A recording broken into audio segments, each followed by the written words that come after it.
Hi good morning दोस्तों, कैसे हैं आप सब। आई होप आप लोग बहुत अच्छे होंगे और आपकी पढ़ाई भी अच्छी चल रही होगी, राइट। चलिए, तो आ जाइए सभी लोग। Welcome to session, welcome to filler form. मैं आप सबका अतुल कुमार स्वागत करता हूं आज के सेशन में। Good morning Guddu, good morning Komal, good morning Aarti. चलिए आइए सभी लोग। और जैसे ही क्लास में आप लोग आ जाएंगे वैसे ही आप लोग एक बार हाय हेलो गुड मॉर्निंग जो भी है वो आप लोग कमेंट बॉक्स में कर देंगे, जिससे कि आपकी अटेंडेंस मार्क हो जाएगी, राइट। चलिए आइए सभी लोग।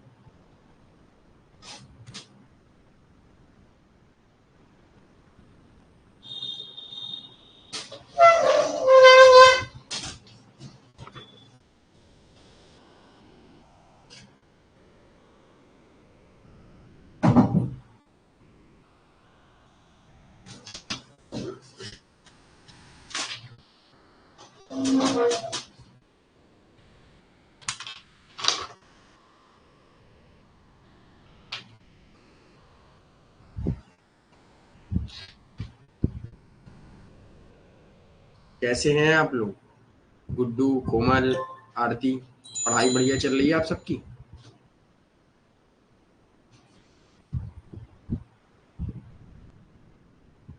वॉइस, वीडियो, पीपीटी सब कुछ क्लियर है ना। ओके गुड कोमल।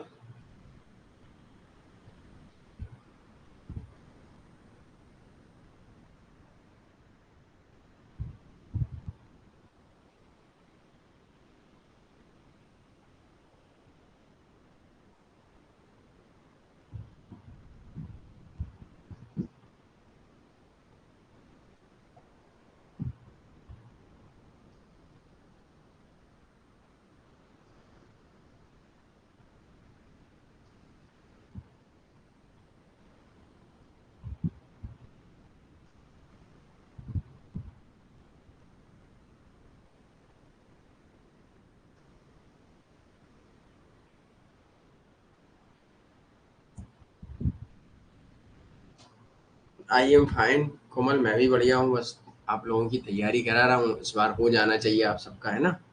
All clear. Okay good Guddu. चल सभी लोग का आने का इंतजार करेंगे हम लोग 2-3 मिनट। अगर इस समय किसी का कोई भी डाउट हो तो पूछ लीजिएगा, नहीं हम लोग 9:30 पर अपना सेशन स्टार्ट करेंगे। ओके।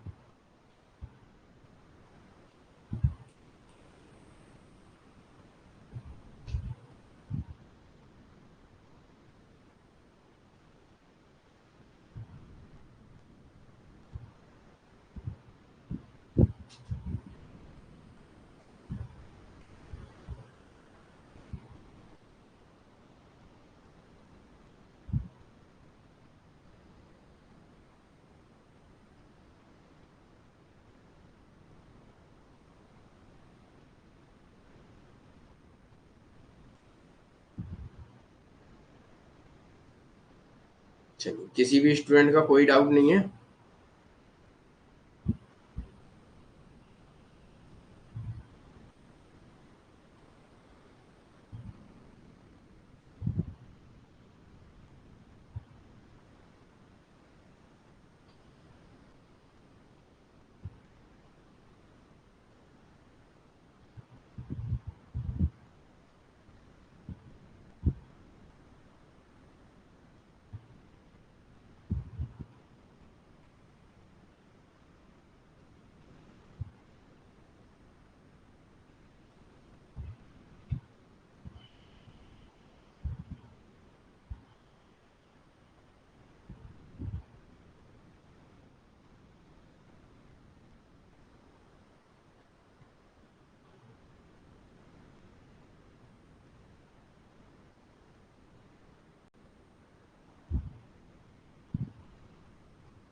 किसी का कोई डाउट।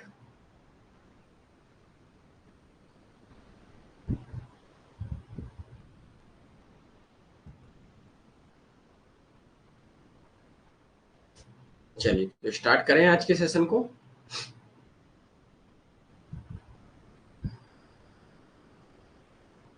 तो आज हम लोगों को डेमोक्रेसी एंड सिटीजनशिप दो के बारे में पढ़ेंगे। दो कॉन्सेप्ट रहेंगे, उनमें से हम लोग जल्दी से समझेंगे डेमोक्रेसी क्या है और सिटीजनशिप क्या है। आई होप आप लोग डेमोक्रेसी को जानते होंगे क्या है ना। गुड मॉर्निंग जो है, गुड मॉर्निंग पूजा। चलिए फास्ट, कम ऑन फास्ट, जल्दी से सभी लोग ज्वाइन करें, है ना।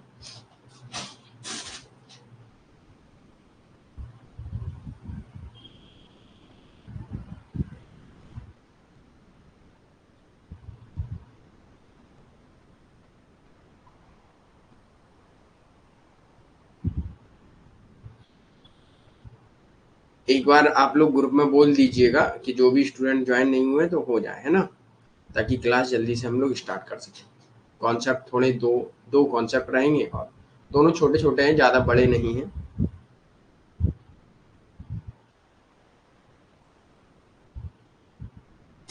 अच्छा, आपको ये डेमोक्रेसी में एक डायग्राम दिख रहा है, तो डायग्राम क्या इंडिकेट कर रहा है? अगर आप ये समझ सकते हैं तो आप डेमोक्रेसी के कॉन्सेप्ट को समझ जाएंगे। ओके, चलिए आंसर कीजिए सभी लोग कि डेमोक्रेसी क्या है, लोकतंत्र क्या है।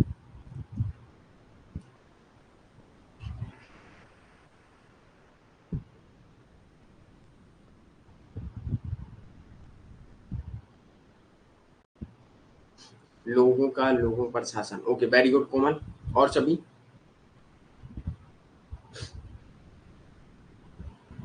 जनता की पावर। Okay, very good. चलिए स्टार्ट करते हैं। पावर टू द पीपल, लोगों का लोगों के ऊपर शासन। ये तो हम लोगों ने डेफिनेशन सुनी है ना। तो और सिंपल भी है, लेकिन हम लोगों को ये डेफिनेशन याद नहीं करनी है।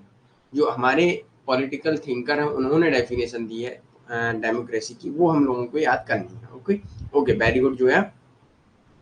तो आई होप हम लोग देख लेते हैं, यहाँ समझ लेते हैं कि आप लोगों को ये चीज़ समझ में आई होंगी। मीनिंग हम लोग देख लेते हैं। डेमोक्रेसी की उत्पत्ति ग्रीक वर्ड डेमोस एंड क्रेसिया, ये दो शब्द हैं, इनको याद रखिएगा। यहाँ से पूछा जाता है कि किन शब्दों से हुई, तो डेमोस एवं क्रेसिया शब्द से इसकी उत्पत्ति हुई, डेमोक्रेसी। ओके, ये चीज याद रखिए। Very good Guddu. डेमोस का अर्थ होता है लोग तथा क्रेसिया का अर्थ होता है शासन से, लोगों का शासन, इसलिए डेमोक्रेसी से कहा जाता है। अतः लोकतंत्र का आशय है लोगों के शासन या जनता का शासन, है ना। तो अब्राहम लिंकन ने एक परिभाषा दी थी अपने एक भाषण में गेटिसबर्ग में कि जनता का जनता द्वारा जनता के लिए शासन। ये अब्राहम लिंकन द्वारा दी गई डेफिनेशन थी। ओके, तो ये डेफिनेशन हमको तो पता रहेगी क्योंकि बचपन से हम लोग पढ़ते आ रहे हैं। जब डेमोक्रेसी के बारे में हम लोग क्लास सेकेंड थर्ड में पढ़ा, तब हम लोग यहाँ से पढ़ के आ रहे हैं। लेकिन हम लोगों को ये चीजें याद करनी नहीं, ये वाली डेफिनेशन याद नहीं करना है। ओके, डेफिनेशन करनी है हम लोगों को याद ये वाली। लोकतंत्र की परिभाषा है सीले के द्वारा, जेम्स ब्राइस के द्वारा, डाइसी के द्वारा, सुम्पीटर के अनुसार। ये सारी डेफिनेशन आपको याद करनी है। ओके, सीले के अनुसार लोकतंत्र ऐसी सरकार है जिसमें सभी का हिस्सा होता है, सभी लोग होते हैं। जेम्स ब्राइस, लोकतंत्र लोगों का शासन है जिसमें लोग संप्रभु इच्छा को वोट करने के रूप में व्यक्त करते हैं, संप्रभु को वोट करते हैं ना। डाइसी, लोकतंत्र ऐसा शासन है जिसमें देश का बड़ा भाग शासन करता है, बहुमत जो जीतता है वही शासन करता है ना। जैसे प्रेजेंट टाइम में बीजेपी एक बड़ा भाग है, राइट, जिसने जीता है वही शासन कर रहा है। सुम्पीटर, प्रजातंत्र राजनीतिक निर्णयों तक पहुंचने के लिए वह संस्थागत व्यवस्था करती है जो नेताओं को निर्वाचित करने के माध्यम से विवादों का निर्णय करने योग्य बनाकर सामान्य कल्याण को साकार करती है। ये सुम्पीटर द्वारा दी गई है। गुड मॉर्निंग साहब है। तो ये चीजें आपको याद रखनी है। ओके, अब एक चीज याद रखिएगा, डाइसी ने अपनी जो डेफिनेशन दी है, लोकतंत्र एक ऐसा शासन है जिसमें देश का बड़ा शासन शासन करता है या देश का बड़ा भाग शासन करता है। तो इसमें ये नहीं कि बहुमत शासन करेगा, अल्पसंख्यक की नहीं सुनी जाएगी। इसमें ये भी रहेगा बहुमत शासन भी करेगा लेकिन अल्पमत सभी की सुनी जाएगी, है ना। ये चीज याद रखिए। ओके, ये चीज यहाँ तक क्लियर। सर कौन सा टॉपिक चल रहा है? डेमोक्रेसी चल रहा है ये साबोस है। ओके, यूनिट नंबर फर्स्ट का ये 5th टॉपिक है। Okay, democracy. चल, अब फारिज जकारिया, मैकाइवर, गैटेल के अनुसार डेमोक्रेसी क्या है, इनके भी अनुसार देख लीजिएगा।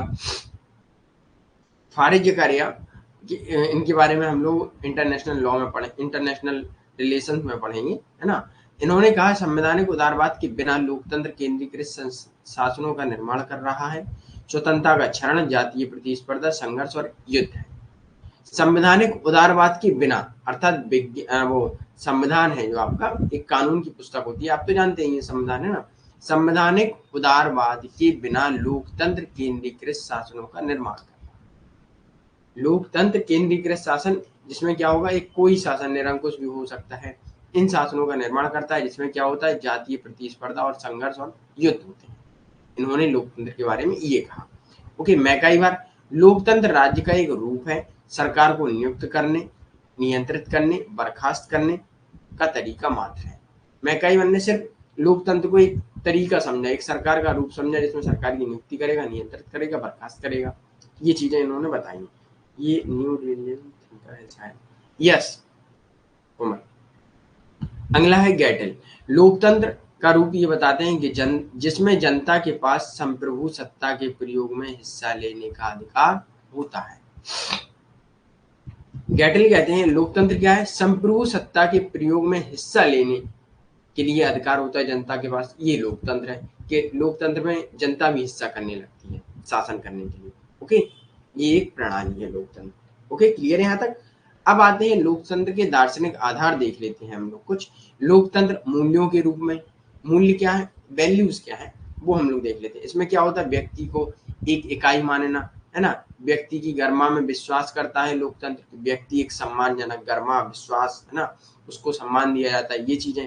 लोगों को स्वतंत्रता व अधिकार प्रदान करता है लोकतंत्र, ये लोकतंत्र की वैल्यूज हैं। तो यहाँ से पूछ लिया जाता है कि लोकतंत्र की वैल्यूज क्या है, मूल्य क्या है, तो ये लोगों को एक इकाई मानता है, व्यक्ति की गरिमा में विश्वास एवं सम्मान रखता है, व्यक्तियों को स्वतंत्रता एवं अधिकार प्रदान करता है। Okay, clear. अब आता है लोकतंत्र का सामाजिक रूप या समाज के रूप में क्या है, तो लिंग जाति भेदभाव, किसी प्रकार का भेदभाव नहीं करेगा, समाज में विशेष अधिकारों को समाप्त करेगा, अर्थात सभी के लिए समान अधिकार होंगे। ओके, क्लियर है यहाँ तक। एक बार थम्स अप दीजिए और फिर हम लोग आगे बढ़ेंगे। अब लोकतंत्र जीवन शैली में क्या है, ये सब आप लोग जानते हैं। लॉस की स्मिथ ब्राइस ने कहा है कि विचार लोकतंत्र को जीवन शैली के रूप में देखा जाता है। ये विचारक लोकतंत्र को जीवन शैली के रूप में देखते हैं। कैसे देखते हैं ये भी देख लीजिए। उदारवादी शास्त्रीय लोकतंत्र के समर्थक लोकतंत्र को जीवन के शैली के रूप में देखते हैं। लोकतंत्र में मतलब व्यक्ति स्वतंत्र होगा, व्यक्ति कुछ भी करे कोई दिक्कत नहीं, बस राज्य उस पर कम लिमिट लगा सकता है जब वो किसी की स्वतंत्रता का हनन करता है। ओके, अगला है लोकतंत्र जीवन शैली का आशय दूसरों के विचारों के प्रति सहिष्णु होना। यह है मिल के अनुसार दूसरों के विचारों का सम्मान करना ही लोकतांत्रिक जीवन शैली है। अब एक चीज याद रखिएगा, मिल और बेंथम को हमने पढ़ा था। मिल ने क्या कहा था, सभी लोगों के विचारों को हम सम्मान देंगे। क्यों, हर किसी का विचार अलग अलग हो सकता है और अच्छा हो सकता है। बेंथम ने क्या कहा था, अधिकतम लोगों का अधिकतम सुख, राइट। तो इन्होंने कहा कि लोकतंत्र एक ऐसी प्रणाली है जिसमें लोगों के विचारों को खुली स्वतंत्रता मिलती है, सभी लोग अपने विचार प्रकट कर सकते हैं, व्यक्ति अपने मस्तिष्क एवं शरीर पर स्वतंत्र, उसका ही स्वामित्व है। ओके, याद रखिएगा। तो मिलने लोकतंत्र को क्या कहा कि दूसरों के विचारों का सम्मान करने की लोकतांत्रिक जीवन शैली है। ओके,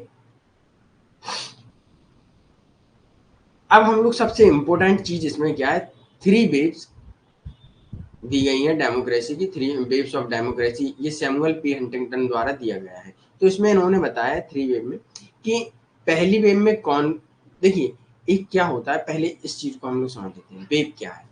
जैसे मान लीजिएगा एक आधुनिकीकरण की वेव चलती है ना, कि भाई जैसे मान लीजिए आप एक और सिंपल तरीके से, एक फैशन का दौर आया कि पहले फैशन में कुछ लोग चेंज हुए, दूसरे फैशन में कुछ लोग चेंज हुए और तीसरे फैशन में आपके बुजुर्ग भी चेंज हुए, राइट। जैसे मान लीजिएगा एक फैशन का दौर आया, फैशन का दौर पीछे से अगर आप लोग याद करेंगे तो आपको पता होगा कि पहले बच्चों के लिए क्या आते थे, बढ़िया फैशनेबल कपड़े आते थे, युवाओं के लिए आते थे। फिर थोड़ा 40 से 45 साल वालों के लिए आए फैशनेबल कपड़े। फिर उसके बाद बूढ़ों के भी लिए आए फैशनेबल कपड़े। जैसे मान लीजिएगा आज यूट्यूब पर क्या है, बूढ़े भी हैं, डिजिटल हुए बूढ़े भी, जो ओल्ड एज है इनकी, वो भी आए यूट्यूब पर और वो भी अपनी रील्स बना रहे हैं, है ना। और कुछ समय पहले जैसे कपल्स होते थे 30-40 साल के, वो नहीं थे यूट्यूब पर, आज वो भी आने लगे। पहले क्या होता था, बच्चे रहते थे यूट्यूब पे, है ना, नई जनरेशन थी, लेकिन आज सभी लोग, तो कहीं ना कहीं ये आपको पता नहीं चला कि ये एक दौर चला हुआ, तभी तो ऐसे ऐसे बढ़े, है ना। तो ये वेव चली, एक धारा आई जिसमें सबको बहा के ले गई। ऐसी ही डेमोक्रेसी की एक वेव है, धारा है, जो 3 चरणों में आती है, और 3 चरणों में 2 रिवर्स होती हैं, first, second, third. First reverse and second reverse. First democracy कब से कब तक हुई, ये डेट आपको याद रखना है, 1828 से 1926 तक हुई। Good morning Pankaj. इसमें कुछ देश क्या हुए, लोकतंत्र को अपना लिए। ओके, लोकतंत्र को अपनाने के बाद क्या हुआ, कई देशों में लोकतंत्र के अनुसार शासन अच्छा चला, कई को खराब लगा। मतलब पहले क्या था, निरंकुश शासन था, प्राकृतिक अवस्था थी, कई और प्रकार के शासन थे। लेकिन जैसे ही फर्स्ट वेव 1828 से 1926 में आई, और इसमें क्या हुआ, कई देश हैं जिनके बारे में हम लोग आगे चर्चा करेंगे कि कौन कौन से देश हैं, उन्होंने फर्स्ट बेस में लोकतंत्र व्यवस्था को अपना लिया। लेकिन कई देश ऐसे रहे जिन्होंने व्यवस्था को तो अपना लिया, कई चला पाए, कहीं नहीं चला पाए। इसलिए एक थिंकर ने कहा है, किसने कहा है ये भी आपको बताना है, पवेड के थिंकर हैं, कि संविधान बनाना आसान है लेकिन चलाना बहुत कठिन है। ये पवेड पब्लिक एडमिनिस्ट्रेशन के एक थिंकर हैं, उन्होंने ये बात कही है, आपको बताना है। 2022 में ये क्वेश्चन पूछा गया था। ओके, तो अब क्या है, फर्स्ट वेव में क्या हुआ, लोकतंत्र स्थापित कर लिया, लेकिन कई राज्य चला पाए और कई नहीं चला पाए। जो चला लिए वो तो बढ़ गए आगे, और जो नहीं चला पाए वो फर्स्ट वेव की रिवर्स में आ गए, मतलब पीछे हो गए। ठीक है, फिर आती है और फर्स्ट रिवर्स वेव कब आई, 1922 से 1942। ओके, फिर आता है 1943 से 1962 तक सेकेंड वेव आती है ना। तो सेकेंड वेव में क्या हुआ, यस वेरी गुड कोमल।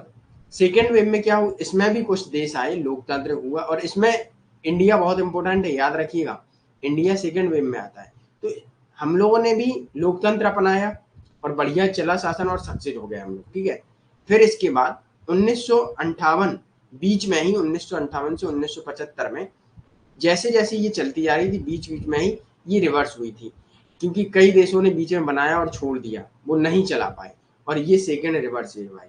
लेकिन यहाँ इंडिया चला ले गया, ठीक है, भारत चला ले गया लोकतंत्र, और वो रिवर्स में नहीं गया कभी भी। ठीक है, जनता को वो स्वतंत्रताएं दी, अधिकार दिए।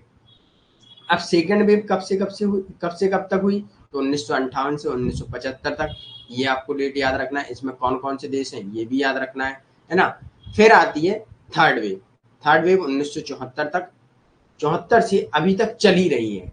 क्यों चल रही है ये आपको पता होना चाहिए। जैसे अफगान है, अफगान में पहले लोकतंत्र भी आया था, फिर निरंकुश आया, राइट, फिर अभी तालिबान आ गया, फिर ऐसे ऐसे लोकतंत्र पर भी बढ़ते हैं, और कभी कभी निरंकुश शासन आ जाता है, कभी तख्ता पलट हो जाता है, राइट।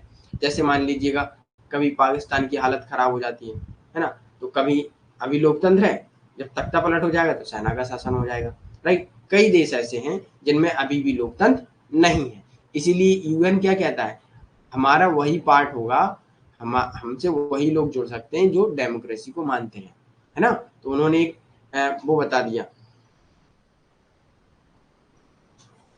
कोमल क्या कह रही हैं, सेकंड बताइएगा। सेकेंड वेव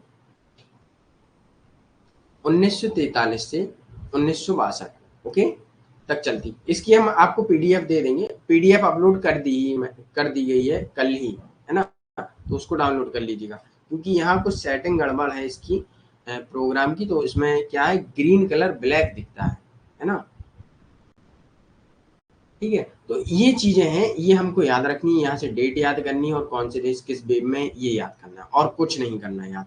और दूसरी बात, ये बुक याद करना है, सैमुअल पी हंटिंगटन की बुक कौन सी है, क्या नाम है, ये भी पूछ लेते हैं। Third wave democracy in the late 20th century 1991, तो ये बुक आपको बहुत इंपॉर्टेंट है, पूछ लेते हैं।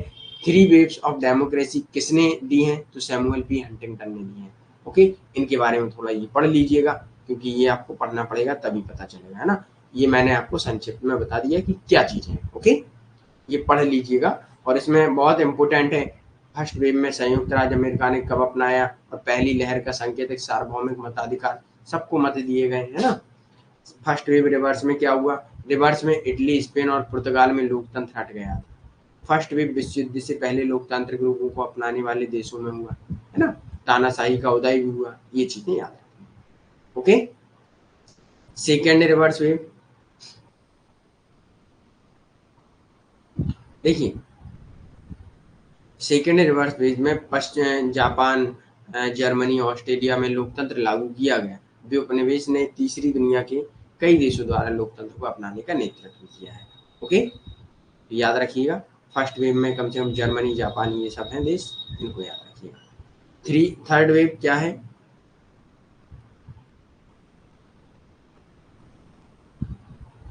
ये सेकेंड रिवर्स वेव में भारत और श्रीलंका को छोड़कर तीसरी दुनिया के कई देश लोकतंत्र ध्वस्त हो गए थे।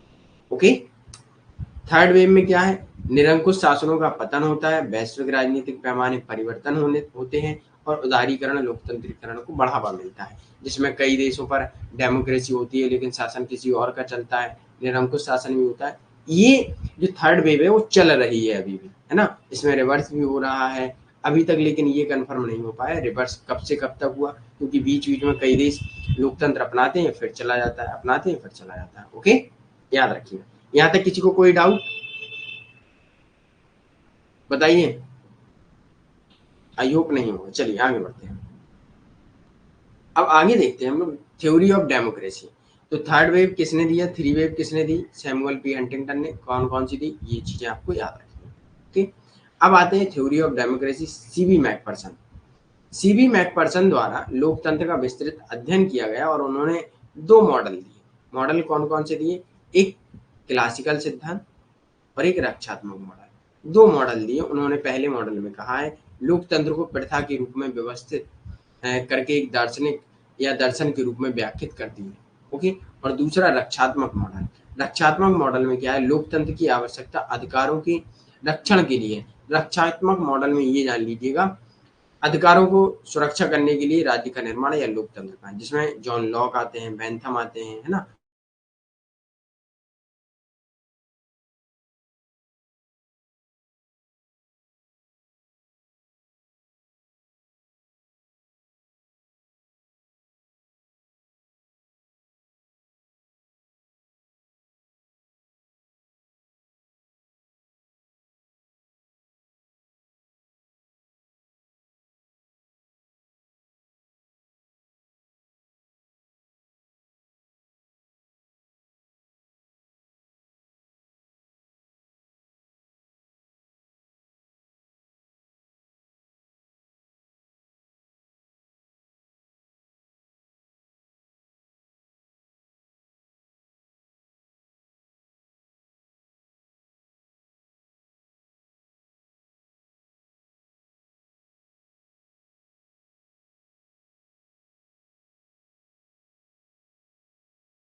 अब क्लियर है, एक बार चेक कीजिए। हाँ, जो है यहाँ पावर चला गया, पावर कट हो गया, इस वजह से सब कुछ बंद हो गया। ओके, चलिए। हाँ, चलिए अब तो क्लियर है ना। जो है फास्ट करवा रहे हैं आप, जो है देखिए एक चीज मैं बताऊं, जब चीजें आप लोगों को समझ में आ रही हैं तो फास्ट कराने से क्या है कि आपका ही फायदा है। रिवीजन जितना जल्दी जल्दी हम लोग करते जाएंगे चीजें हमको उतनी देर तक याद रहेंगी। ओके, अगर आप में से किसी को प्रॉब्लम है कि सर फास्ट करा रहे हैं समझ में नहीं आ रहा तो बताइएगा।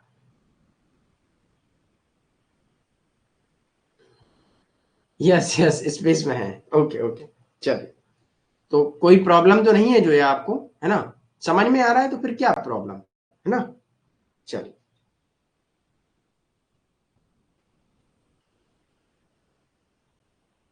चलिए तो आगे बढ़ते हैं। अब आधुनिक सिद्धांत क्या है?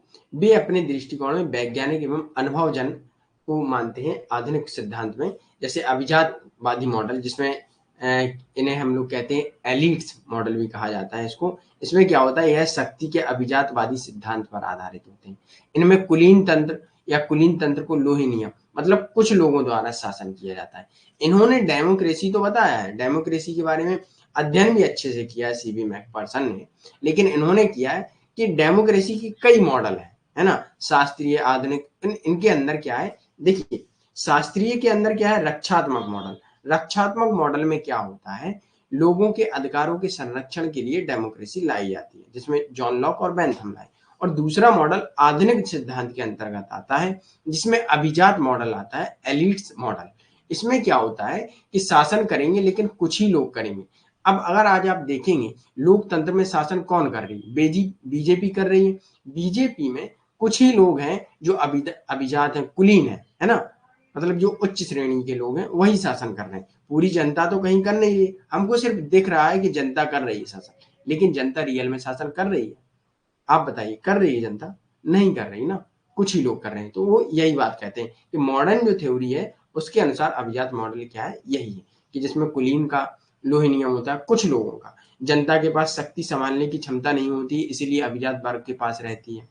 इसमें कहा जाता है कि जनता शक्ति नहीं संभाल सकती, जनता शासन नहीं कर सकती है, इसलिए एलिट्स, कुछ एलिट्स क्लास होगी, कुलीन तंत्र होगा, ये लोग शक्ति संभालने के अच्छे तरीके जानते हैं, इसलिए ये लोग शक्ति संभालेंगे और ये लोग शासन करेंगे। ओके, क्लियर है यहां तक? अगला पॉइंट है, ये लोकतंत्र को चुनावों की प्रक्रिया जनता की भूमिका अभिजात वर्ग के चुनाव से अधिक नहीं तक सीमित नहीं करती है। ये लोग क्या करते हैं, लोकतंत्र को चुनाव की प्रक्रिया जनता की भूमिका बस वहां तक सीमित करते हैं कि अभिजात वर्ग के चुनाव से अधिक नहीं, बस यहाँ तक आप चुनाव दीजिए, खत्म कीजिए, है ना। जैसे शुम्पीटर हैं, पैरेटो हैं, मैक्स वेबर हैं, ये सब ने इस थ्योरी के सपोर्टिव है। ओके, इन लोगों ने कहा है कि ये लोग ऐसे शासन करते हैं। जब हम लोग पावर के बारे में कंपैरेटिव पॉलिटिक्स में पढ़ेंगे तब आपको समझ में आएगा। उसमें कंपैरेटिव पॉलिटिक्स में हम लोग क्या पढ़ेंगे, डेमोक्रेसी अलग से पढ़ाया जाता है उसमें, तो वो भी पढ़ेंगे, तब आपको समझ में आएगा कि डेमोक्रेसी में जनता का शासन है या नहीं। ओके, राइट, क्लियर है यहाँ तक सभी को? जोया क्लियर?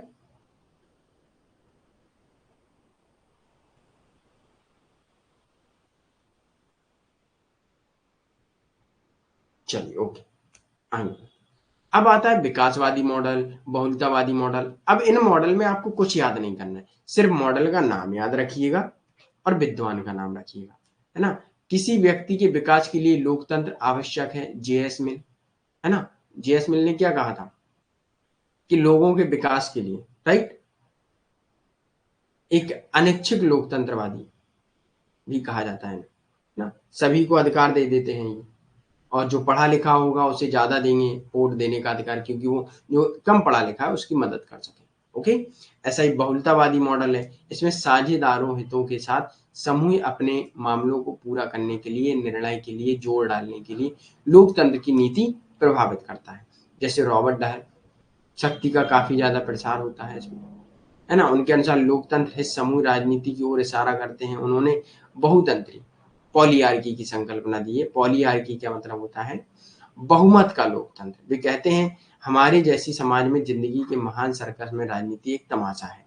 अब ये क्या है, इस मॉडल को थोड़ा समझ लीजिएगा। बहुलतावादी मॉडल, बहुलतावादी मॉडल में प्लूरिस्ट मॉडल क्या होता है, इसमें सभी लोग शासन करते हैं, मतलब हर जाति, हर लिंग, हर संस्कृति का लोग, सभी लोग शासन करते हैं, एक उसमें सभी लोग होते हैं। ओके, एक साझादारी हितों के रूप में चलता है शासन। जैसे आज के टाइम में एक बहुलतावादी है, जिसमें क्या होगा, लोग भी होंगे, कई कंपनियां भी होंगी डेमोक्रेसी को प्रभावित करती होंगी, है ना। तो और कई श्रमिक संगठन होंगे, कई व्यापारिक संगठन होंगे, कई एसोसिएशन होंगे, कई प्रोफेशनल होंगे, तो ये सब प्रकार के संगठन भी होते हैं। आज के टाइम में जो लोकतंत्र का मॉडल है वो बहुलतावादी है। ओके, याद रखिए। तो इसका थिंकर कौन है, सबसे पहले याद रखना है रॉबर्ट डहल। पॉलीआर्की के बारे में बात करते हैं। पॉलीआर्की यहाँ से क्वेश्चन बना है पिछली बार, ये याद रखिएगा। पॉलीआर्की किसने कहा, बहुलतंत्र की अवधारणा किसने दी? तो रॉबर्ट डायल। ओके, नोट कर लीजिए। आगे बढ़ते हैं। अब मैकपर्सन का जो मॉडल डेमोक्रेसी है उसको भी हम लोग थोड़ा देख लेते हैं। ये कहते हैं, मैकपर्सन पहली तो बात समतावादी थिंकर है। उन्होंने मॉडल कई बार कहा है, पश्चिमी लोकतंत्र के मॉडल में कई कमजोरी हैं, उनके बारे में भी उन्होंने बताया है। इनकी पुस्तक बहुत इंपॉर्टेंट है, the real world of democracy. जो रियल वर्ल्ड है उसमें डेमोक्रेसी क्या है, वास्तविक जो विश्व है उसमें क्या है डेमोक्रेसी, लोकतंत्र क्या है ना। उन्होंने कहा लोकतंत्र का उद्देश्य जनता का सशक्तिकरण होना है, लेकिन ऐसा रियल में है नहीं, अगर आपको दिख रहा हो, है ना। तो उन्होंने एक निष्कासित और एक विकासात्मक, इन दो प्रकार की शक्तियां बताई हैं। तो इन दोनों में उन्होंने क्या बताया, ये जबरदस्ती की शक्ति होती है और विकासात्मक ये क्षमताएं एवं रचनात्मक स्वतंत्रता होती है। निष्कर्षित मतलब ये राज्य द्वारा थोपी जाती हैं, और विकासात्मक इसमें आपको ऐसी स्वतंत्रताएं प्रदान की जाएंगी जिससे कि आप अपना विकास कर सकें। ओके, क्लियर है यहां तक सभी को? अगला पॉइंट है, उनके अनुसार आदर्श लोकतंत्र वह है जहां किसी के पास दूसरे पर निकालने की शक्ति नहीं है, लेकिन सभी के पास अधिकतम विकासात्मक शक्ति है। वो इस शक्ति को अच्छा मानते हैं, विकासात्मक। ओके, कि जिससे कि व्यक्ति अपना विकास कर सके। क्लियर है यहां तक? इसीलिए उन्होंने कहा है कि पश्चिमी लोकतंत्र को समतावादी मॉडल की ओर बढ़ना चाहिए। समता मतलब इक्विटी, ना कि इक्वालिटी। ओके, मैंने आपको अंतर बताया था, इक्वालिटी एवं इक्विटी, तो ये दोनों में अंतर है। जो मैंने फर्स्ट क्लास ली है डेमोक्रेसी एंड सिटीजनशिप की, उसमें मैंने आपको equity and equality and justice के बारे में बताया। डायग्राम है, उसको देख लीजिएगा, वो क्लास देख लीजिएगा, जो भी स्टूडेंट नहीं देखे होंगे। ओके, इक्विटी इक्वलिटी के बारे में आप सबको पता है, राइट?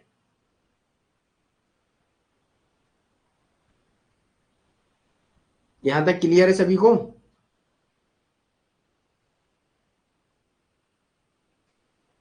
एक बार थम्स अप दीजिए भाई। जोया क्या है, समझ में नहीं आ रहा है क्या? ओके, वेरी गुड साक्षी। ना, जो एक बार पढ़ के आया उसे समझ में आएगा। ओके, क्योंकि हम लोग टारगेट ये करेंगे कि अगस्त सितंबर तक सिलेबस हो जाना चाहिए पूरा, कोशिश यही है। और उसके बाद रिवीजन ही रिवीजन करेंगे। इस भी चैनल पर, हम अपने पर्सनल चैनल पर, सब पर रिवीजन करेंगे। ओके, चलिए, ओके, वेरी गुड। अब आता है रिप्रेजेंटेटिव डेमोक्रेसी। ये आपको पता है, ये आपको दिख रहा है ना, direct democracy and represent democracy. आपने जीएस मिल के बारे में मैंने आपको पढ़ाया था। जीएस मिल रिप्रेजेंटेटिव डेमोक्रेसी, सहभागी या प्रतिनिधि, नहीं सॉरी प्रतिनिधि, जिसमें क्या है, अधिकतम व्यक्ति जो पढ़े लिखे होंगे वो गरीबों का भी प्रतिनिधि करेंगे। ये है रिप्रेजेंटेटिव डेमोक्रेसी। इसमें क्या होता है, ये जनता है और ये जनता अपने एक नेता को चुनती है, और नेता रिप्रेजेंट करता है सारी जनता की इच्छाओं। ओके, ये होती है रिप्रेजेंट। और डायरेक्ट डेमोक्रेसी क्या होती है, जिसमें जनता भाग लेती है कानून बनाने में, राजनीति में डायरेक्ट भाग लेती है। ओके, और इसमें जनता द्वारा एक नेता चुना जाता है और नेता फिर भाग लेता है राजनीति में। ओके, ये एकदम सिंपल भाषा में है डायरेक्ट। इसे थोड़ा पढ़ लीजिएगा कि जीएस मिल ने प्रतिनिधि लोकतंत्र को सरकार का दूसरा सबसे अच्छा रूप माना है।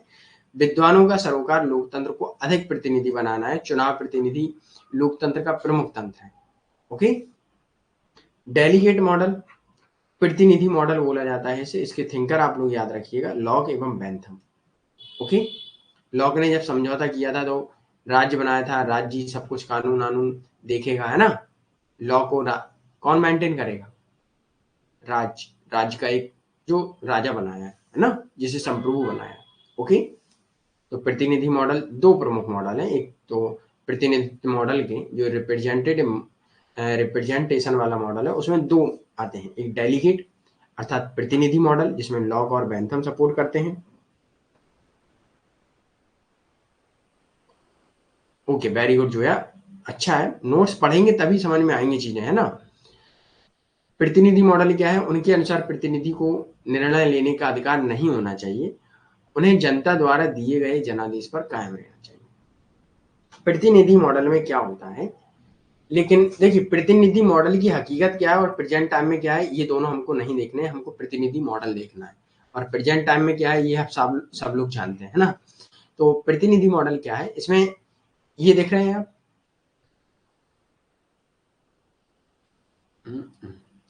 ये अपने मन से कोई भी निर्णय नहीं ले सकता है। जनता वोट करेगी, जनता द्वारा जो भी निर्णय लिया जाएगा वो इसे प्रेजेंट करेगा जो जनता द्वारा निर्णय लिया गया। ओके, ये होता है प्रतिनिधि model, delegate model. Okay, representative democracy के अंदर दो प्रकार के मॉडल होते हैं, एक डेलीगेटेड। तो डेलीगेट मॉडल में क्या होता है, जो प्रतिनिधि होता है वो अपने द्वारा लिए गए निर्णय लागू नहीं कर सकता है, जनता जो कहेगी वही निर्णय मान्य जनादेश पर कायम रहता है। ओके, इसका लॉक और बेंथम है। लॉक ने कहा था, क्या कहा था कि भाई जनता, है ना, शासन जनता द्वारा होगा, याद करिएगा लॉक को। ओके, चलिए अब आता है इनलाइटेंड मॉडल, प्रबुद्ध मॉडल। ये प्रबुद्ध मॉडल भी रिप्रेजेंटेटिव डेमोक्रेसी के अंतर्गत आता है। J S Mill and Edmund Burke. J S Mill को अगर आपने देखा होगा, देखा गया, फिलहाल तो वो एक्सपायर हो चुके हैं, पढ़ा होगा, है ना। तो पढ़ा होगा, उसमें क्या है कि जेएस मिल ने क्या कहा था, जब मैंने आपको पुल वाला एग्जाम्पल दिया था, तो व्यक्ति से अच्छी तरह से उसकी स्वतंत्रता के बारे में राजा जानता है, इसलिए राजा ने उस पर प्रतिबंध लगा दिया कि आप इस पुल से नहीं गुजर सकते, राइट। तो प्रबुद्ध मॉडल में क्या होता है, इसमें माना जाता है कि जनता का जो प्रतिनिधि है वो जनता से अच्छे से, जनता के बारे में जनता से अच्छा सोच सकता है, इसीलिए वो अपना ही निर्णय लेगा और उससे उसके द्वारा लिया गया निर्णय ही सारी जनता पर लागू होगा। ओके, तो उनके अनुसार प्रतिनिधियों को अधिक स्वायत्तता मिलनी चाहिए। मिल प्रति सर आप अपना कैमरा ऑफ कर लीजिए। ओके गुड्डू, मैं अपना कैमरा ऑफ कर लेता हूँ। धन्यवाद बताने के लिए।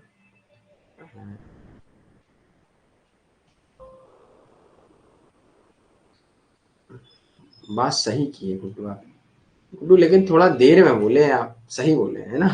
चलिए, उससे डिस्टर्ब हो रहा है, राइट।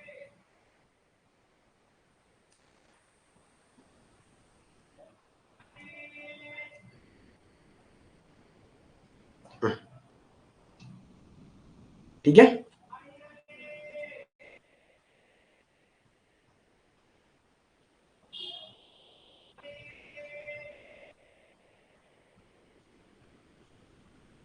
तो इसमें क्या है, इनलाइटेंड मॉडल में क्या है, इसमें माना जाता है, इसको आप देख रहे होंगे। अब डेलीगेट में क्या था कि ये जो निर्णय लेगा वो जनता द्वारा लेगा, लेकिन प्रबुद्ध मॉडल में क्या है, इनलाइटेंड मॉडल में क्या है कि अब जो आपका प्रतिनिधि है, प्रतिनिधि को जनता से ज्यादा होशियार समझा जाता है, समझदार समझा जाता है, इसीलिए ये सारे निर्णय लेगा, अपने मन से लेगा जनता की भलाई के लिए। मतलब अब इसे होशियार समझा जाएगा कि ये जनता से होशियार है। ओके, तो दोनों तरह के जो प्रतिनिधि मॉडल है उसमें दोनों तरह के हैं। जो प्रतिनिधि आता है, एक में क्या होता है जनता वो निर्णय लेती है और एक में स्वयं प्रतिनिधि। ओके, तो इसमें क्या है, उनके अनुसार प्रतिनिधियों को अधिक स्वायत्तता मिलनी चाहिए। मिल प्रतिनिधियों को अधिक स्वायत्तता देता है क्योंकि उनके पास लोगों की तुलना में अधिक अनुभव होता है। ओके, ऐसा ही एडमंड वर्क कहते हैं कि संसद राष्ट्र की एक सभा का प्रतिनिधित्व करती है, यह स्थानीय हितों की उन्नति का साधन नहीं है। वो कहते हैं ये स्थायी हितों का वो नहीं है शासन, या संस्था नहीं है कि स्थायी हितों के बारे में सोचे, यह सर्व सबके बारे में सोचता है, सार्वभौमिक है। एक प्रतिनिधि लोकतंत्र में प्रतिनिधि को अपने विवेक के अनुसार होना चाहिए। मतलब जो रिप्रेजेंट कर रहा है जनता को, तो उसे अपने विवेक के अनुसार रहना चाहिए। जैसे आज के टाइम मानिएगा, आज के टाइम आपका नेता लीडर क्या आपसे निर्णय के बारे में पूछता है? नहीं पूछता है ना। वो अपने विवेक से निर्णय ले रहा है, बस उसने समस्याएं देख ली कि ये समस्याएं हो रही और उसने निर्णय ले लिया, वह जमीनी हकीकत पे गया ही नहीं, है ना। लेकिन आज बीजेपी सर्वे कराती है, तब जमीनी हकीकत पहचानती है और समस्याएं सॉल्व भी करती है। ओके, इसीलिए इन्होंने कहा है कि प्रतिनिधि जो होगा वो अपने विवेक के अनुसार निर्णय ले, उसे जनता के बारे में सुनने या सुनने के सुनने का काम नहीं करना चाहिए, सिर्फ अपने विवेक के अनुसार जनता के लिए निर्णय लेगा। ओके, इसे बर्कियन धारणा के नाम से भी जाना जाता है। ओके, एडमंड बर्क को बर्किनियन धारणा से भी जाना जाता है, अर्थात एक नोशन के बारे में भी जाना जाता है कि ये बर्कियन विचारधारा। ओके, विचार क्लियर है यहाँ तक सभी को? यहाँ तक भैया सभी को क्लियर? चलिए, भागीदारी क्या होता है ये आपको पता होनी चाहिए। इसमें जनमत संग्रह, पहल, याद करना, ये सब आता है सहभागी लोकतंत्र में। इसमें जनता डायरेक्ट करती है। ओके, रेफरेंडम, इनिशिएटिव, रिकॉल, ये सब रहता है। इसका एक शिक्षाप्रद मूल है, जब लोग देश की राजनीतिक मामलों में भाग लेते हैं तो वे शासन को समझते हैं और उत्तरदायी विकसित करते हैं। सुशासन राजनीतिक भागीदारी के बिना संभव नहीं। ओके, ये लोग कहते हैं सुशासन जब करना है तो राजनीतिक भागीदारी सभी व्यक्तियों को करनी पड़ेगी। ये लोग देखिए जा रहे हैं, बूढ़े जो भी मतदाता हैं वो सभी लोग करते हैं। तो ये कहाँ अप्लाई होती है ये याद रखना है, स्विट्जरलैंड में। ओके, प्रत्यक्ष लोकतंत्र के रूप में इसे भी जाना जाता है। ओके, इसका अर्थ होता है लोकतांत्रिक विकेंद्रीकरण भी कहते हैं, जिसमें विकेंद्री सभी को बांट दिया जाता है ना। आप तो विकेंद्रीकरण जानते होंगे, डिसेंट्रलाइजेशन इंडिया में है। ओके, भारत में भागीदारी, प्रतिस्पर्धा, है ना, या पारदर्शिता, जवाबदेही सुनिश्चित करती है। फिर आपकी जब आप लोग पार्टिसिपेट करते हैं फिर उनकी जवाबदेही बन जाती है। ओके, याद रखिएगा। क्लियर? ये भी सहभागी लोकतंत्र के प्रतिपादक, इनको भी याद कर लीजिएगा। ओके, ये चीजें थोड़ा पढ़ लीजिएगा इनको भी। जैक्स, राजनीतिक भागीदारी वर्चस्व और शोषण को समाप्त करने का एकमात्र तरीका है। ओके, ये कहते हैं Jacques Ranciere, Nancy Fraser, counter public शब्द गढ़ा, जो समाज के हाशिए पर पड़े वर्ग हैं उन्हें अपना सार्वजनिक क्षेत्र बनाना चाहिए। नैन्सी फ्रेजर कहती हैं जिन लोगों का शोषण हो रहा है उनके बारे में हमें क्या सोचना चाहिए या उनके बारे में क्या करना चाहिए, उनको अपना एक क्षेत्र बनाए जिसमें वो लोग डिस्कस करें, और डिस्कस करने के बाद क्या होगा उनमें आप लोग निर्णय लीजिएगा, जिससे क्या होगा कि आप राजनीति के बारे में जब भी आप सोचेंगे या समझेंगे या बात करेंगे तब आपको उसकी कमियां और अच्छाइयां पता चलेंगी। जैसे मान लीजिएगा आज आप कभी भी एक चाय की टपरी पर जाएं, है ना, तो वहां अधिकतर राजनीतिक मुद्दे छिड़े होते हैं, लेकिन वो राजनीतिक मुद्दे एकदम बकवास छिड़े होते हैं। राजनीतिक मुद्दे छिड़ना मतलब आप उसकी उनकी पॉलिसी पर बात करें, है ना। जब आप जेएनयू डीयू जाएंगे तो इनमें क्या होता है, राजनीतिक मुद्दा कोई छिड़ता है तो वहां सरकार की आलोचना भी की जाती है। क्यों की जाती है कि सरकार ने क्या अच्छा किया, क्या बुरा किया, उनकी नीतियों पर बात की जाती है, ना कि ये किया जाता है कि सरकार हमें देगी, है ना, अब पैसा देगी। ये नहीं होता है। एक अच्छी सी वो होना चाहिए डिबेट, उसके बारे में बात करते हैं। अगला है सर, आज क्लास लेट से स्टार्ट हुआ है, मेरा तो क्लास छूट गया। Vishwajeet good morning. फिलहाल और क्लास मैंने आपको मैसेज पहले ही डाला था तो बकाया रिकॉर्डेड देख लीजिएगा। ओके, अब आप क्लास में बैठिएगा, सिटीजनशिप हम लोग पढ़ेंगे, नागरिकता, उसको आप समझ लीजिएगा। तो आपके लिए बकाया जो क्लास करेंगे वो किसकी करेंगे आप, डेमोक्रेसी की। ऐसे ही हैबरमास, ये नव मार्क्सवादी थिंकर है, इन्होंने कहा है आदर्शवाद स्थिति एक संप्रेरणीय क्रिया है। Okay, ideal speech situation and the communicative action. तो इन्होंने कहा व्यक्ति क्या है, व्यक्ति आपस में कम्युनिकेट नहीं कर पा रहे हैं। कैसे नहीं कर पा रहे हैं, अभी हम आपको प्रेजेंट टाइम का एक एग्जाम्पल देंगे, पहले से देख लेते हैं। उनके अनुसार पश्चिमी देशों में लोकतंत्र की असली ताकत सार्वजनिक क्षेत्र से आती है। यह संसद या कांग्रेस नहीं बल्कि कॉफी हाउसों में लोकतांत्रिक संस्कृति अस्तित्व में है। कॉफी हाउस जैसे कैफे कॉफी डे है ना, तो इसमें लोग बैठते थे, पहले वो बताते हैं कि अमेरिका में लोग बैठते थे, वहाँ राजनीति के बारे में चर्चा करते थे और बातें करते थे, और बातें करने के बाद वहाँ सरकार की आलोचनाएं और अच्छा भी करते थे। तो आज के टाइम पे ये सारी चीजें बंद हो चुकी हैं। वो इसलिए वो कहते हैं जो पश्चिमी देशों में लोकतंत्र है उसकी असली ताकत क्या थी, सार्वजनिक क्षेत्र में। अब कहीं ना कहीं आप एक चीज देखिएगा और सोचिएगा, अधिकतर मान के चलिएगा आज सब कुछ डिलीवरी हो रही है ना, खाना भी डिलीवर हो रहा है, हर चीज डिलीवर हो रही है, तो लोगों का मिलना जुलना बंद हो गया हैबरमास के अनुसार। अब हैबरमास के अनुसार लोगों का मिलना जुलना जब बंद हो जाएगा तो बात करना भी बंद हो जाएगा। फोन पर वो लोग कितने मिनट तक बात करेंगे, फिर काम से मतलब बात करेंगे, कोई राजनीतिक मुद्दा नहीं उठाएंगे। और आपको ये लगता है कि मेरे लिए 24 घंटे कम है, पहले भी 24 घंटे थे, अभी भी 24 घंटे हैं। अब क्या है कि आपको जो बड़े-बड़े लोग हैं, जो डेमोक्रेसी में शासन करने में बैठे हैं, उन्होंने आपको ऐसे जाल में फँसा दिया कि आपको 24 घंटे भी कम लगे। क्योंकि आपको सारी चीज़ें घर पे प्रोवाइड करा दी, तो आप लोग लोगों से मिल नहीं पाएँगे। लोगों से मिल नहीं पाएँगे, तो आप सरकार की आलोचना नहीं कर पाएँगे और सरकार को जो भी कुछ करना होगा, वो अपने मन से करेंगे। ओके? तो कहीं न कहीं आपको हर चीज़ डिलीवरी होना, तो आपको ये डेमोक्रेसी के पतन का भी कारण होता है। आपके जो भी अधिकार हैं, आपकी जो स्वतंत्रता है, उनका भी हनन होता है। क्योंकि जब आप लोगों से मिलेंगे नहीं, तो चर्चा कहाँ से होगी, राइट? तो ये उन्होंने कहा है कि आज के टाइम में जो कॉफ़ी हाउस हैं, वो लोकतंत्र का अस्तित्व थे और आज बंद होते जा रहे हैं, है ना? याद रखिएगा। जय श्री कृष्णा करिश्मा, आप लेट हो गए हैं ना, राइट? चलिए आगे बढ़ते हैं। बेंजामिन बर्बर ने देख लेना, इनको भ्रष्टाचार की समस्याओं के समाधान के लिए सहभागी लोकतंत्र आवश्यक है ना?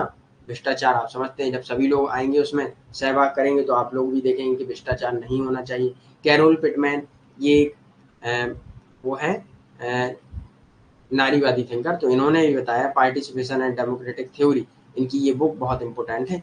इसमें इन्होंने कहा है कि जिसमें अधिकतम इनपुट, सॉरी सर हम क्लास नहीं रहे, ओके कोई बात नहीं करिश्मा, लेकिन पहली क्लास है ना, चलिए, जिसमें अधिकतम इनपुट शामिल होने चाहिए, परिणामों में न केवल नीतियां शामिल होनी चाहिए बल्कि प्रत्येक व्यक्ति की सामाजिक एवं राजनीतिक क्षमताओं का विकास भी शामिल होना चाहिए। अर्थात महिला पुरुषों का सबका सामाजिक एवं राजनीतिक विकास शामिल होना चाहिए। इसके बारे में ये बात करती है। ओके, अब परिचर्चात्मक लोकतंत्र क्या होता है? ये डेलिबरेटिव होता है। डेलिबरेटिव ये शब्द बहुत इंपॉर्टेंट है, इसमें कई थिंकर आते हैं। परिचर्चा, चर्चा करना, इनका कहने इनमें सबसे इंपॉर्टेंट थिंकर है हैबरमास। इन्होंने the theory of communicative action बताया है, इसके बारे में ये बात करते हैं। 9 मार्क्स बाद जब हम लोग पढ़ेंगे इनके बारे में थोड़ा हम देख लेंगे, नहीं तो हम लोग फ्री क्लास एक करेंगे, उसमें हम लोग हैबरमास है ना, क्रिटिकल स्कूल के बारे में हम लोग चर्चा करेंगे। ओके, तो ये वोट केंद्रित लोकतंत्र की खामियों को दूर करने का प्रयत्न करता है। अर्थात कहने का मतलब ये है ना, जब तक आप परिचर्चा चर्चा नहीं करेंगे तब तक आपको एक अच्छा शासन या अच्छी नीतियां बनाने के लिए या अच्छे शासक को चुनने में प्रॉब्लम होगी। तो इसीलिए ये कहते हैं आप चर्चा कीजिए, है ना, कम्युनिकेट कीजिए, लोगों से मिलिए, लोगों से बात कीजिए। जैसे कॉफी हाउस में उन्होंने उदाहरण दिया कि लोग जब कॉफी हाउस में जाते थे, काम भी करते थे, लोगों से बात भी करते थे, है ना? यही बात करते हैं यहाँ थिंकर, याद रखिएगा, हैबरमास, और इनकी बुक बहुत इंपॉर्टेंट है। परिचर्चात्मक लोकतंत्र के एक और थिंकर है जेएस मिल, के विचारों में भी पाया जाता है। ओके, सिद्धांतकार भी लोकतंत्र में संस्थाओं को महत्व को स्वीकार करते हैं। ओके, याद रखिएगा, परिचर्चा मतलब चर्चा करने के बाद आप लोकतंत्र का डिसीजन लें। ओके, परिचर्चा अर्थात तार्किक नैतिकता, इसी के बारे में, सामुदायिक भलाई, निजी स्वार्थ नहीं, है ना? परिचर्चा का स्थान क्या होगा? परिचर्चा के लिए सार्वजनिक क्षेत्र आवश्यक है। परिचर्चा में सत्य अंतर्निहित होता है, सत्य पर किसी का एकाधिकार नहीं होता है, क्योंकि व्यक्ति जब आलोचना करेंगे तो सत्य ही करेंगे, है ना?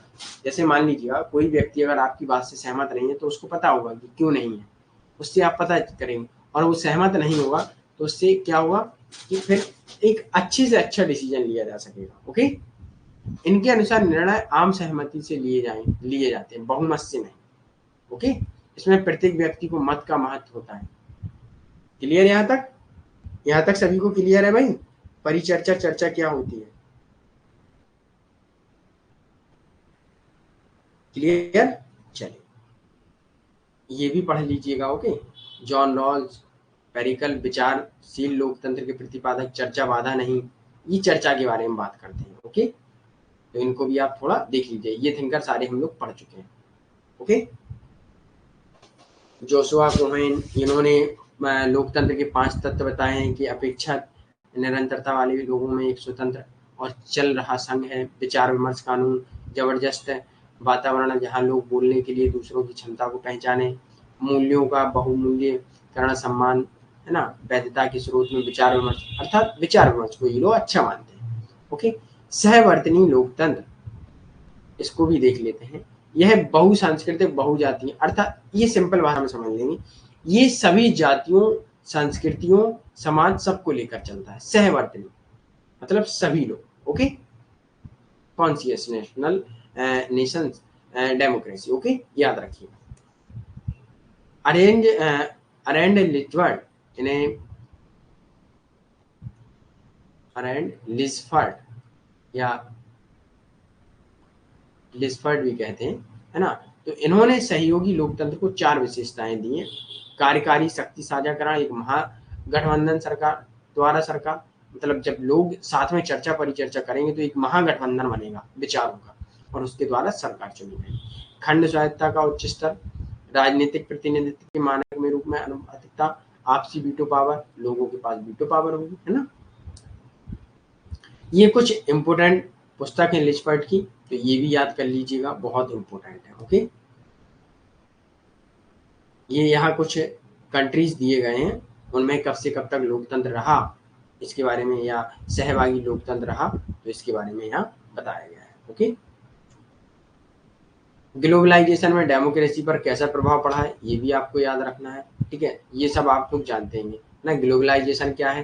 वैश्वीकरण, लिबरलाइजेशन, एलपीजी जो चलता है, उदारीकरण, निजीकरण, वैश्वीकरण, है ना। Liberalisation, privatisation, globalisation. ओके, जैसे जैसे लोकतंत्र ग्लोबलाइजेशन हुआ वैसे वैसे डेमोक्रेसी को क्या हुआ, नुकसान भी हुआ कभी कभी, और अच्छी भी हुई। और अच्छी कैसे हुई कि हमने अन्य देशों में देखा है कि लोकतंत्र में उनको क्या शासन, क्या कानून या क्या अधिकार, क्या स्वतंत्रताएं मिली हैं, तो हम भी अपने देश में लागू कर सकते हैं। ओके, याद रखिए। जैसे अमेरिका में क्या है ना। तो डेविड हिल्ड की एक पुस्तक है मॉडल ऑफ डेमोक्रेसी, ये पुस्तक बहुत इंपॉर्टेंट है, इसको याद रखिएगा।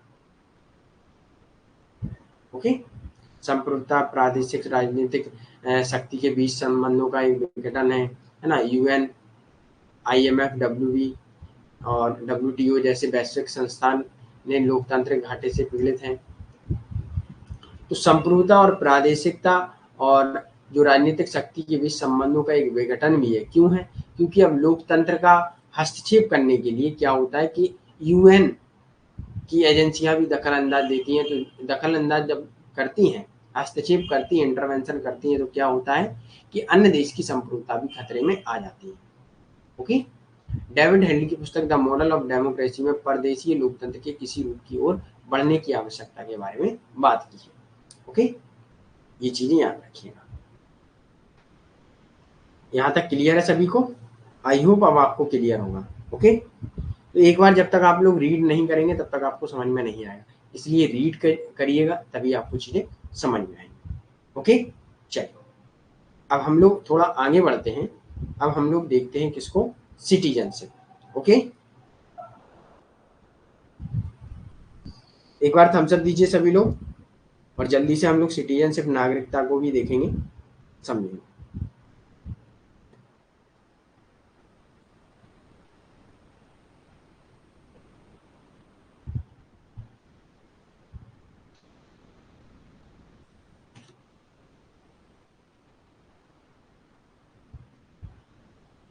जो है आपको समझ में आया?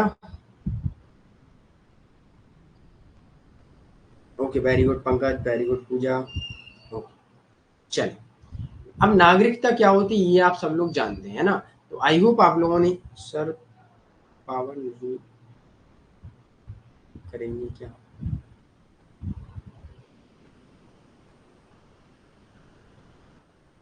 पावर भी करेंगे, शक्ति भी करेंगे। ओके, पावर को लेकर हम लोग पता कहाँ पढ़ेंगे?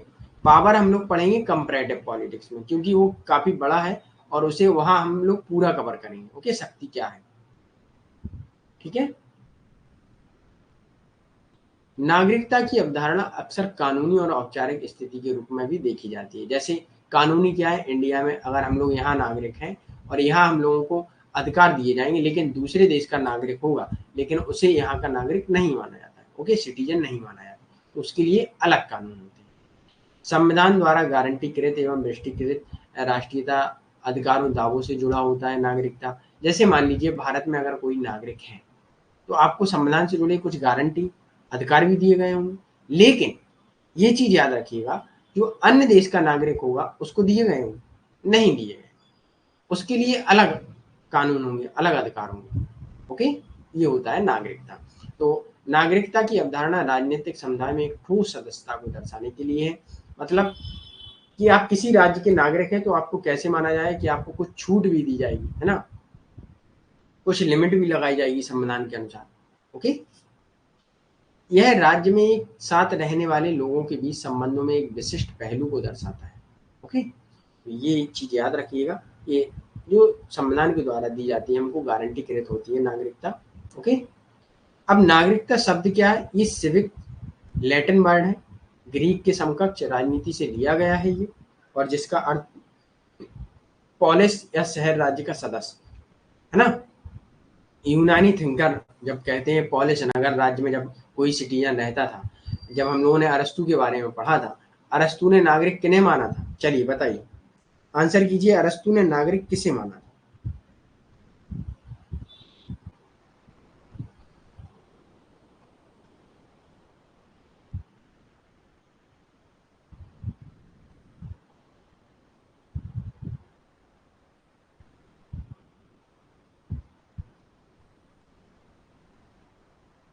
नागरिक उसे माना था जो कानून बनाने में या राज्य में भूमिका दे।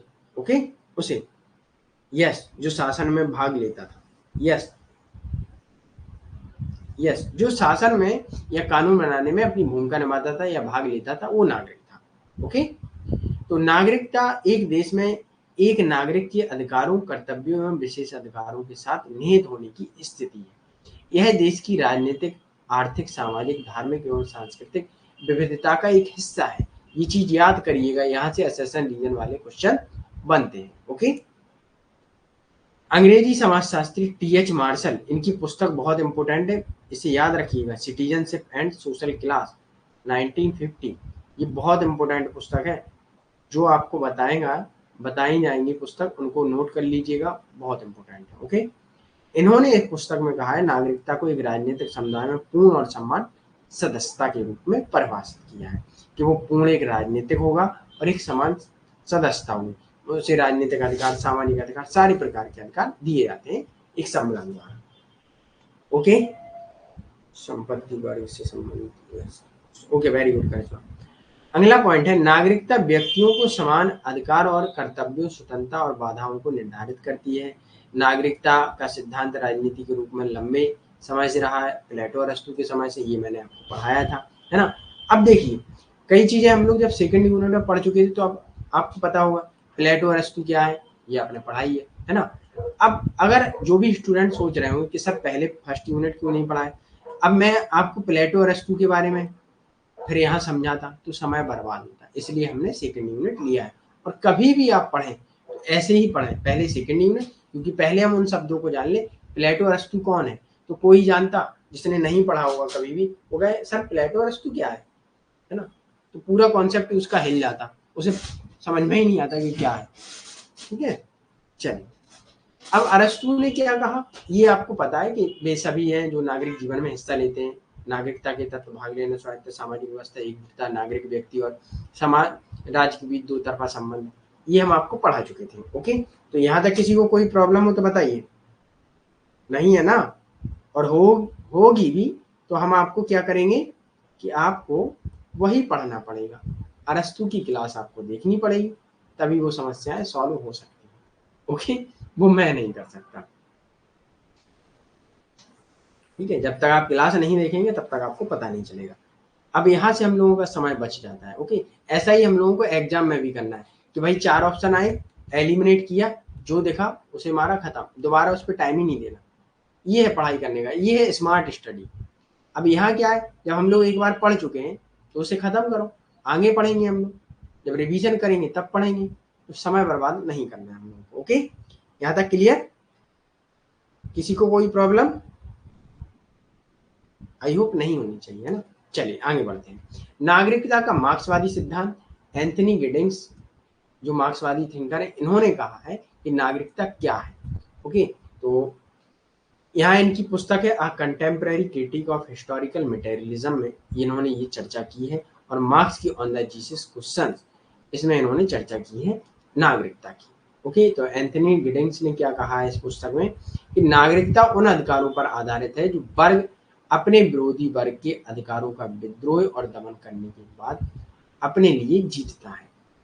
ओके, जैसे सर्वहारा और पूंजीपति वर्ग में है ना, कि जब उनका जो शोषण होता है उनके लिए विद्रोह करता है, क्रांति करता है और अपने अधिकार प्राप्त करता है, और उनके बाद उन दमनों से वो दमन जो हो रहा था, उनका शोषण हो रहा था, उनसे वो जीत जाता है, वही उसके लिए नागरिकता है। ओके, क्लियर है यहाँ तक? तो यहाँ सिर्फ आपको पुस्तक याद रखनी है और कुछ नहीं करना है। ओके, याद रखिए। अब नागरिकता का उदारवादी जो सिद्धांत है, थ्योरी है, उसके बारे में हम लोग देख लेंगे। देखिए, फिर आ गई ये बुक है ना टी.एच. मार्शल की, बहुत इंपॉर्टेंट है। तो इन्होंने कंपोनेंट्स बताए सिटीजनशिप की, सिविक नागरिक सिटीजनशिप, पॉलिटिकल एंड सोशल। तो इसमें देख लेते हैं, नागरिकता के विकासवादी सिद्धांत के रूप में भी जाना जाता है इसे, है ना। नागरिकता अधिकार नागरिकता की नींव है। मार्शल नागरिकता के उदारवादी सिद्धांत के प्रमुख है। यहाँ से क्वेश्चन बनता है, और ये भी क्वेश्चन यहाँ से बन सकता है।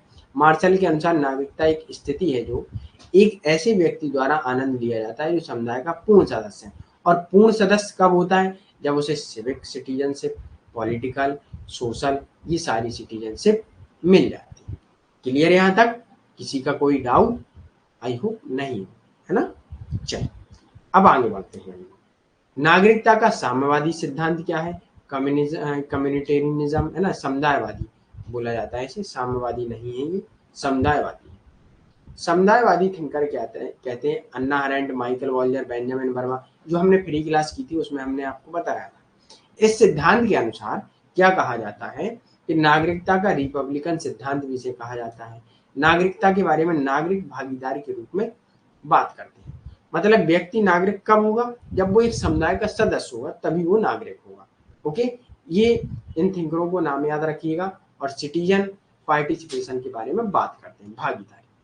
Okay, clear? यहां तक सभी को क्लियर है भाई? बताइए।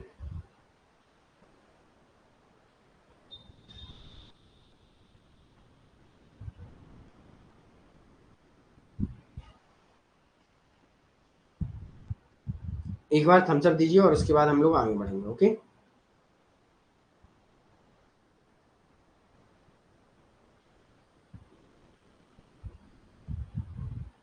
ओके, चलिए, वेरी गुड। नारीवादी नागरिकता और नारीवादी क्या है इसमें समझ लीजिएगा। इन्होंने कहा है कि सिटीजनशिप जो है वो जेंडर ब्लेंडेड है। जेंडर ब्लेंडेड मतलब उसमें, जब देखिएगा, प्लेटो और अरस्तु ने नागरिकता के बारे में बात की है, लेकिन उन्होंने क्या कहा है? पुरुष, है ना कहीं पुरुषों को लिया है हर बार, है ना। और नागरिकता के दो आधारों पर नागरिकता के प्रमुख पहलुओं की आलोचना की है। उन्होंने तर्क दिया कि नागरिकता जेंडर ब्लेंडेड है, महिलाओं पर ध्यान दिया ही नहीं, है ना। नागरिकता का स्थान महिलाओं को जोड़ो दृष्टिकोण की पहचान करता है, जबकि समावेशन के रास्ते तलाशने में पुरुष तत्व पर सवाल नहीं उठाता। महिलाओं को जोड़ो मतलब जोड़ना बताया गया है कि जोड़ेंगे आप साथ, उन्हें हम कभी भी क्या नहीं करेंगे? समावेश नहीं करेंगे नागरिकता में, है ना। मतलब कि वो भी एक शासन करने में भाग कर सकती हैं, इसके बारे में कभी भी चर्चा की नहीं। पुरुष ही कर सकता है, लेकिन पुरुष की वो मदद करेंगे। तो इन्होंने बताया है कि नागरिकता जो भी है, सीधी सी बात, यहाँ से एक चीज याद रखिएगा। उन्होंने यहाँ से पूछ लिया जाता है कि नागरिकता के बारे में नारीवादी थिंकर क्या कहते हैं। रिपीट क्या करना है जोया, मैं वही बता रहा हूँ दोबारा से आपको। तो नारीवादी थिंकर नागरिकता जो कॉन्सेप्ट है, सिटीजनशिप जो कॉन्सेप्ट है, उसके बारे में क्या कहते हैं। तो इन्होंने कहा है कि जो नागरिकता कॉन्सेप्ट है वो जेंडर ब्लेंड है। मतलब एक अंधापन है, और अंधापन क्या है? उसमें जेंडर है।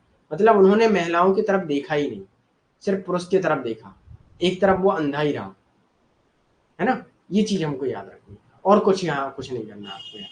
ओके, इन्होंने विभेदित नागरिकता और समानता के बारे में बात की है। इसका मतलब ये है डिफरेंशिएशन सिटीजनशिप एंड इक्वालिटी, कि नागरिकता क्या है कि महिलाओं के लिए उन्होंने अलग कहा है कि महिलाएं अलग रहेंगी, और महिलाओं को कुछ अधिकार नहीं दिए जाएंगे। तो ऐसा होना नहीं चाहिए। तो महिला और पुरुष सभी नागरिक है ना, सभी व्यक्ति हैं, तो क्या सभी को समान मिलना चाहिए, है ना। ये चीज याद रखना है। तो नागरिकता के जो बहुलवादी दृष्टिकोण है, सिद्धांत है, उसको भी हम लोग याद रखेंगे। डेविड हिल्ड, इन्होंने political theory and the modern state के बारे में बात करते हैं। ओके, इन्होंने कहा है नागरिकता व्यक्ति और समुदाय के बीच परस्पर संबंध है। Double Hill and B S Turner इसके बारे में बात करते हैं। उन्होंने कहा है अधिकार और कर्तव्य एक दूसरे पर आश्रित है, एक दूसरे के पहलू है, सिक्के के दो पहलू है ना। अगर अधिकार नहीं होगा तो हमारा कर्तव्य नहीं होगा। ये हमने आपको राइट वाले वो जो क्लास की थी, लेक्चर था, उसमें हमने आपको बताया है, तो उसे जाके देखिएगा कि अधिकार और कर्तव्य कैसे एक दूसरे पर आ सकते हैं। ओके, एक दूसरे पर कैसे इंटरडिपेंडेंस है। क्लियर है यहाँ तक? यह शुरू से ही तो है ये नागरिकता। ओके, बहुलवादियों ने नागरिकता का एक सार समुदाय के जीवन में भागीदारी बताया। बी एस टर्नर की जो बुक है citizenship and capitalism the debate over reformers, ये पुस्तक बहुत इंपॉर्टेंट है। नागरिकता का समाजवादी मॉडल दिया है इन्होंने। वह बिना किसी भेदभाव के सह अस्तित्व की बात करते हैं। बहुलवादी में ये कहते हैं नागरिकता क्या है, किसी प्रकार का न जाति, न संस्कृति, न भेदभाव, न लिंग, है ना, न भाषा, किसी प्रकार का भेदभाव नहीं चाहिए। लोग हैं तो नागरिकता है, सभी का सह अस्तित्व होगा, को एग्जिस्टेंस। ओके, विदाउट डिस्क्रिमिनेशन, बिना किसी भेदभाव के। ओके, याद रखिए। बहुसंस्कृतिवादियों का विचार क्या है? अब ये लोग भी कहते हैं कि भाई नागरिकता अपने हम लोग हैं, जैसे मान लीजिएगा जो आदिवासी हैं उनको आपने नागरिक माना ही नहीं, तो उनको भी आप नागरिक मानिए, है ना। इसके बारे में ये लोग आधुनिक बहुलवादी लोकतंत्र राज्यों में उदारवादियों के नागरिकता के सार्वभौमिक विचार को अस्वीकृत कर दिया, है ना। जो बहुलवादी लोकतांत्रिक राज्यों में आए, संस्कृति, है ना, अलग अलग संस्कृति के लोग होते हैं, जैसे अब आदिवासी होते हैं तो उनमें भी कई जातियां होती हैं, कई को नागरिक माना जाता है, कई को नहीं माना जाता है, राइट। तो इसके बारे में ये लोग बात करते हैं। हम लोग को भी लिए स्वतंत्रता नागरिकता होनी चाहिए, कहते हैं, जिसके अंतर्गत सभी नागरिकों को एक समान अधिकार प्रदान करने में के लिए समर्थ हो। बिल किल्म का अल्पसंख्यकों को विशेष अधिकार देने का समर्थन करते हैं, है ना, कि भाई जो अल्पसंख्यक वो हैं, बहुजाति या अल्पसंख्यक हैं, उनको कुछ अधिकार दीजिएगा नागरिकता के तौर पर, है ना, जिनके अनुसार अल्पसंख्यकों को स्वायत्त होने का अधिकार, सेल्फ गवर्नमेंट राइट होना चाहिए, कि उनके कुछ कानून होने चाहिए कि उन पर क्या शासन किया जाए। ओके, जिसके अंतर्गत शक्तियों का अभिकेंद्रीकरण किया जाए, विकेंद्रीकरण ना किया जाए, है ना। शासन में अल्पसंख्यकों की भाषा का सम्मान होना चाहिए। ये सारी चीजें उन्होंने कही। तो एक बार जब आप लोग इन चीजों को पढ़ेंगे तब चीजें समझ में और आएंगी। ओके, और जो भी शब्द कठिन लगे आपको तो वो आप हमें डाउट सेशन में भेज सकते हैं, नहीं तो मुझे आप पर्सनल भी भेज सकते हैं, तो वहाँ डाउट क्लियर हो जाएंगे। ओके, ये चीज याद रखिएगा। पॉलीएथनिक राइट क्या है, इनके थोड़ा पढ़िएगा, है ना। सिखों के लिए कहा गया है मोटरसाइकिल पर हेलमेट में छूट, प्रतिनिधित्व अधिकार, है ना, ये सारी चीजें आप लोग पढ़िएगा। विभेदीकृत नागरिकता क्या है, इसके बारे में मैरियन यंग बहुत इंपॉर्टेंट है, पूछ लिया जाता है। डिफरेंशिएटेड सिटीजनशिप किसने दिया है, तो मैरियन यंग ने दिया है। इसमें वो कहते हैं कि इसमें प्रजाति, लिंग इत्यादि आधारों को ध्यान में रखकर नागरिकता प्रदान की जाए, किसी के साथ किसी भी प्रकार का भेदभाव ना किया जाए। ओके, वैश्विक नागरिकता क्या है, डेनार्क बेंजामिन हेडर एंड ने मल्टीपल सिटीजनशिप का नाम दिया। ओके, तो मल्टीपल सिटीजनशिप किसने दिया, तो डेर्क बेंजामिन हेडर। ओके, याद रखिएगा। अब नागरिकता को दो तरफा संबंध, यहां तक सभी को क्लियर है?